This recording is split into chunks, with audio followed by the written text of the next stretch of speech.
एक लड़का 17 साल की उम्र में मुंबई खाली हाथ आया था। वह अपनी मेहनत और जुनून के बल पर एक सफल बिजनेसमैन बना और आज करोड़ों की कंपनी का वो मालिक है। उस व्यक्ति का नाम है प्रेम गणपति। प्रेम गणपति का जन्म तमिलनाडु के एक छोटे से गांव में हुआ था। उसके पिता एक किसान थे और वह जिस जगह पर रहता था ना, वहाँ पर बच्चे ज़्यादा पढ़ाई नहीं करते थे और 8वीं 10वीं करने के बाद किसी छोटी मोटी नौकरी पर लगकर घर का खर्च में हाथ बटाते थे। प्रेम गणपति भी अपनी प्रारंभिक शिक्षा लेने के बाद तमिलनाडु में एक कॉफ़ी शॉप पर काम करने लगे। कुछ समय उन्होंने उसी कॉफ़ी शॉप में काम किया। वहाँ काम करते करते उनकी मुलाकात एक व्यक्ति से हुई जो मुंबई में काम करता था। प्रेम ने उस व्यक्ति से बात की और मुंबई जाने की इच्छा जाहिर की, जिसके बाद वह व्यक्ति प्रेम गणपति को लेकर मुंबई आ गया। उस समय प्रेम गणपति की उम्र मात्र 17 साल की थी। मुंबई की भीड़ भाड़ के कारण प्रेम गणपति जब बांद्रा स्टेशन पर पहुंचे तो वह उस व्यक्ति से बिछड़ गया।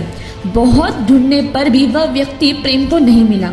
उस समय उन्हें सही से हिंदी भी बोलनी नहीं आती थी। वहीं पर प्रेम की मुलाकात एक तमिल व्यक्ति से हो गई, जिसको प्रेम गणपति ने सारी बात बताई। तो उस व्यक्ति ने प्रेम को कहा कि तुम्हें चिंता करने की बिल्कुल भी ज़रूरत नहीं है, मैं तुम्हारी तमिलनाडु की टिकट अभी करा देता हूँ, जिससे तुम वापस अपने घर पर जा सकते हो।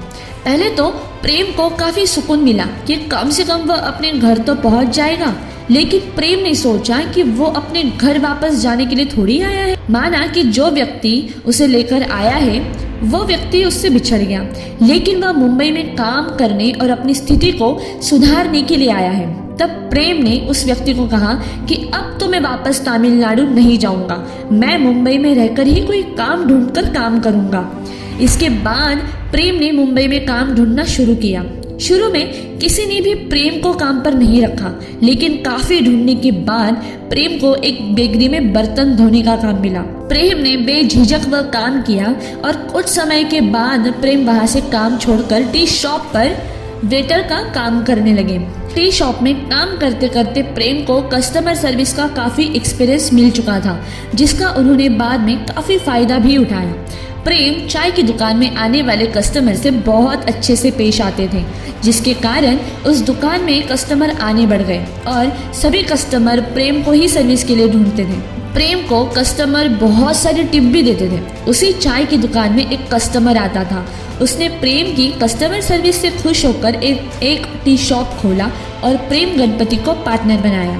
प्रेम गणपति की लगन और मेहनत से वो बिजनेस अच्छा चलने लगा, जिसके बाद उस व्यक्ति के मन में लालच आ गया और वह सोचने लगा कि बिजनेस में सभी पैसे उसने लगाए हैं तो वह प्रेम को आधा पैसा क्यों दे। इसलिए उसने प्रेम गणपति को बिजनेस से निकाल दिया। इसके बाद प्रेम गणपति वापस बेरोजगार हो गए और काम की तलाश में थे। तब प्रेम ने सोचा कि अगर कोई दूसरा व्यक्ति मुझ में इतना विश्वास रखता है कि मैं उसका बिजनेस चला सकता हूँ, तो मुझे खुद के ऊपर भी तो विश्वास रखना चाहिए। प्रेम ने इसी विश्वास के साथ 1000 रुपए की अपनी जमा पूंजी से मुंबई के वासी में अपना इडली डोसा का स्टॉल लगाया। प्रेम की मेहनत से वह स्टॉल काफ़ी अच्छा चलने लगा। इडली डोसा स्टॉल से उनकी काफ़ी कमाई भी हो रही थी, लेकिन रोड पर स्टॉल होने के कारण नगर परिषद के लोग उसे काफ़ी परेशान करते थे। इसलिए प्रेम ने अपना खुद का रेस्टोरेंट खोला, जिसका नाम प्रेम ने साउथ इंडियन फास्ट फूड रखा, जिसका नाम बाद में बदलकर डोसा प्लाजा रख दिया। वह रेस्टोरेंट भी थोड़े समय में अच्छा चलने लगा, जिसमें प्रेम गणपति ने काफ़ी स्टाफ रखा।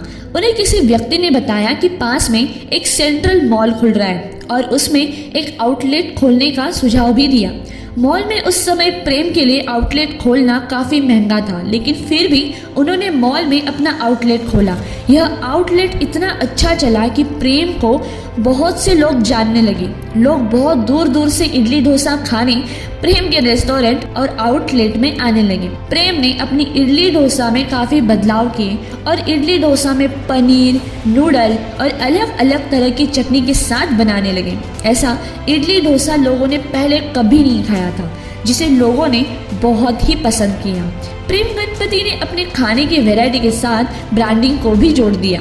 लोगों के द्वारा बहुत अच्छे रिस्पांस के कारण उन्होंने 5 साल के अंदर ही 26 आउटलेट खोल दिए अब लोग उनके रेस्टोरेंट की फ्रेंचाइजी लेने के लिए आने लगे। धीरे धीरे उन्होंने अपने डोसा प्लाजा के आउटलेट इंडिया के साथ विदेश में भी Australia, New Zealand, Singapore, Abu Dhabi, Dubai, US, UK और कतार में भी खोल दी। अब उनकी कंपनी का सालाना टर्नओवर करोड़ों में है। उन्होंने अपनी लगन और मेहनत के कारण एक छोटे से गांव से निकलकर एक सफल बिजनेसमैन बने। वह अपनी किस्मत के भरोसे नहीं रहे, उन्होंने अपनी मेहनत के बल पर एक मुकाम हासिल किया, एक अच्छे सफल व्यापारी बने।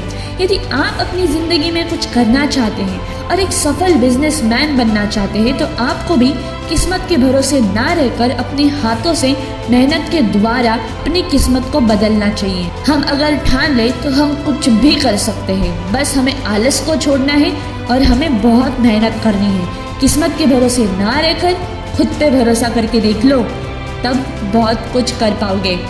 जय हिंद।